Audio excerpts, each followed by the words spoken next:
전셋값이 치솟고 있다는 말, 이제는 너무 많이 들어서 덤덤할 정도죠. 지금 가을 이사가 한창 진행 중인 이사철인데 이번 가을도 대단하답니다. 2년 만에 수천만 원 올려달라는 집주인 요구 때문에 돈을 빌려서 내거나 아니면 그냥 다른 곳으로 이사를 할 수밖에 없다는 분들 많은데요. 도대체 지금 전셋값 상승이 얼마나 심각한지 오늘 좀 짚어보겠습니다.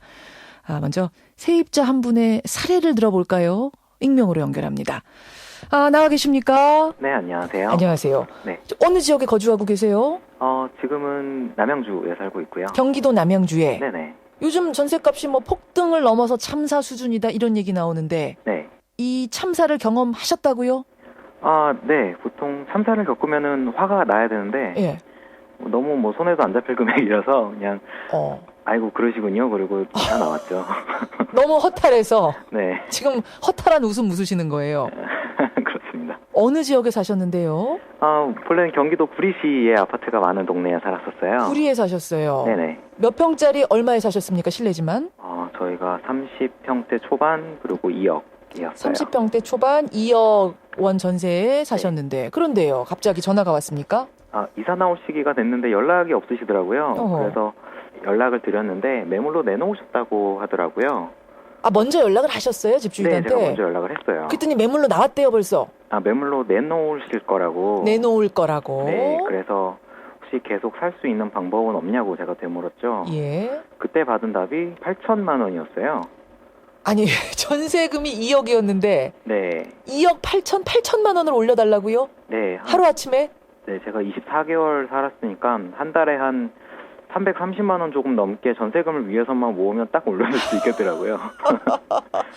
2년 동안 330만 원씩 모았으면 낼 수 있는 정도 금액을. 네, 제가 그 금액을 못 모아서 이사를 나왔죠. 아니 뭐라고 하면서 8천만 원을 올려달라고 하시던가요, 집주인께서? 주변 시세가 그렇게 된다고 그때 말씀을 하셨어요. 그 이사한 후에 예. 실제로 시세가 어떻게 검색해 보니까 실제로는 한 9,500 올랐더라고요. 8천도 아니고 9,500? 네, 그리고 아까 조금 전에 검색해 보니까 예. 1억이 올랐더라고요. 최종적으로 지금 보니까. 세상. 아니 2억짜리 전세던 집이. 네, 지금 3억입니다.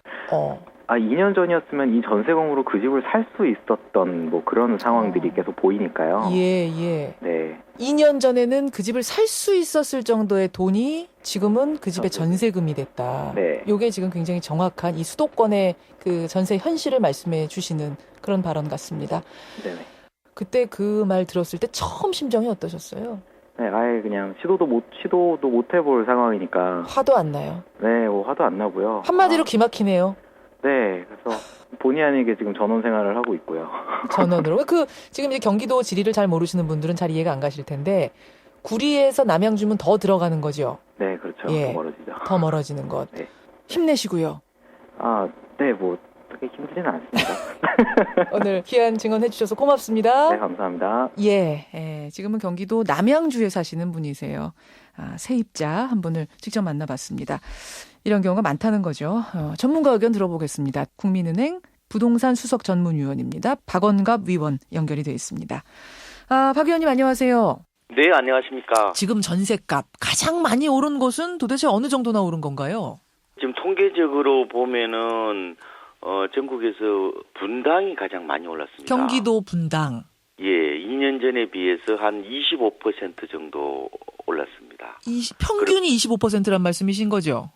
그렇죠. 굉장히 많이 오른 거죠. 그러네요. 그리고 대구 달성군 같은 경우 한 24%, 부천 원미구 같은 경우가 한 23%, 예. 전국적으로 안 오른 데가 없다 이렇게 볼 수 있을 것 같습니다. 그렇죠. 전셋값 왜 이렇게 자꾸 높아지는 겁니까?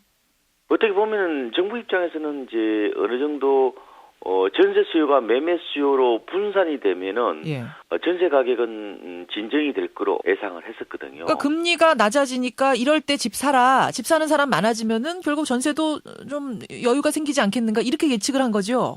그렇습니다. 실제로 거래가 이루어졌죠. 예. 그런데도 불구하고 왜 전세값이 오르느냐 이런 말씀을 많이 하시는데 그 전세 공급자인 집주인들이 그 전세에서 월세로 너무 빠른 속도로 돌려서 그런 겁니다. 그렇군요. 예. 그러니까 세입자들이 집 사는 속도보다는 집주인들의 월세화 속도라고 그러거든요. 예. 이게 훨씬 빠른 속도로 진행되다 보니까 말하자면은 전세의 어떤 수요가 줄어드는 것보다는 공급 줄어드는 속도가 훨씬 빠르다 보니까 예. 이런 속도 차이에 의해서 어떻게 보면 전세 종말 시대가 훨씬 빨라짐으로 인해 가지고 전세 불안이 계속되고 있다 이렇게 보시면 되겠습니다. 결국 금리가 계속 인하되는 한 전세보다는 월세로 돌리려는 집주인들은 점점점 더 늘어날 거란 말씀이세요. 그렇습니다. 결국 이제 저금리, 초저금리가 전세 종말을 그 가속화시키고 있다 이렇게 말씀을 드릴 수가 있거든요. 이거 분명히 비정상이죠. 이런 식으로 지금 서민들이 어려워지는 것. 그렇습니다. 문제는 이제 이게 월세화 현상, 그게 전세 종말이 대세의 흐름이라는 게 문제가 되겠죠. 이게 대세로 그럼, 가는 겁니까? 그렇죠, 갈 겁니다. 그러면은 어떻게 할 거냐? 정부 입장에서는 어쨌든 이 월세화 속도를 늦출 필요가 있지 않느냐 저는 이렇게 보고 있고요. 그러니까 월세의 형태로 이 주거 임대 형태가 전환되는 자체를 막기는 어렵지만 이런 식으로 충격파가 크게 한 번에 바뀌는 것은 분명히 완화시켜 줘야 된다는 말씀이세요. 그렇습니다. 그런 측면에서 보면은 지금 공공임대주택들이 거의 월세거든요. 예, 예. 그러면 전세를 원하는 분들이 있으니까 좀 전세 비중을 늘릴 필요가 있다. 아파트는 하나 짓는데 한 1억 이상 들거든요. 예. 그런데 이제 소형 다가구 주택 이런 걸 갖다가 이렇게 매입을 해서 주로 주택층들한테 월세로 임대를 한다든지 예. 뭐 이런 그리고 또 전세로 임대하는 집주인한테 뭔가 이렇게 인센티브를 좀 줄 필요가 있거든요. 그런 식으로. 그렇죠. 이런 세대상 좀 변화 이런 게 좀 필요하지 않을까 이렇게 보고 있습니다. 일부에서 주장하는 그 전월세 상한제 이걸 적용하는 건 어떻게 보세요? 그런데 우리나라는 이제 전세하고 월세뿐만 아니라 또 반전세, 보정부세 복잡하기 때문에 형태가 과연 이걸 통제를 해놓고 어떻게 전환할 거냐 하는 문제가 있습니다. 가급적 좀 그 인센티브를 주는 방법으로 전세 시장 안정책 이런 걸 찾는 게 낫지 않을까 이렇게 보고 있습니다. 예. 아까 그 전세 종말 시대가 더 빨라졌다, 앞당겨졌다 이 말씀하셨는데 어느 정도로 보시는 거예요? 전문가들이 보시기에 이쯤 되면은 우리나라 정말 전세는 거의 사라졌다라고 할 수도 있겠구나라고 하는 뭐 이런 시점 예측 가능합니까? 그거는 뭐 점쟁이만 가능하겠죠. 그런데 문제는 모든 주택이 월세로 넘어가는 게 아니라 주로 서민들이 사는 소형 저가주택을 중심으로 빠르게 진행되고 있다는 겁니다. 그러니까 충격이 더 큰 거죠. 그렇죠. 집주인 입장에서는 월세로 바꾸기 위해서는 이 보증금을 상환해야 되거든요. 예, 예. 집값이 1억짜리라면은 뭐 근데 전세가 8천이면은 이거를 보증금 1,000에 40만 원으로 이 월세로 돌리고 싶어 하면은 이게 자기가 한 7천만 원 정도만 돈이 내줘야 있으면 되니까. 그렇죠. 예, 그거면 있으면 되죠. 근데 만약에 10억짜리다. 예. 그러니까 전세가 8억이다. 1억에 400만 원으로 월세로 돌리고 싶다. 그러면은 7억이 있어야 되는데 7억을 돌려줘야 하니까. 그건 어렵고. 그러니까 못 돌립니다. 결국은 값이 좀 저렴한 서민들을 대상으로 한 주택들이 다 월세로 전환되고 있는. 그래서 더 충격파가 크게 느껴지는 이 상황. 맞습니다. 정확히 보셨네요. 예, 이대로는 안 될 것 같고요. 뭔가 네. 완화할 수 있는 정책, 강력한 정책이 필요하다는 말씀이십니다. 예, 그렇습니다. 예, 여기까지 말씀 듣죠. 박원갑 위원님 고맙습니다. 네, 고맙습니다. 국민은행의 부동산 수석 전문위원이세요. 박원갑 위원 만났습니다.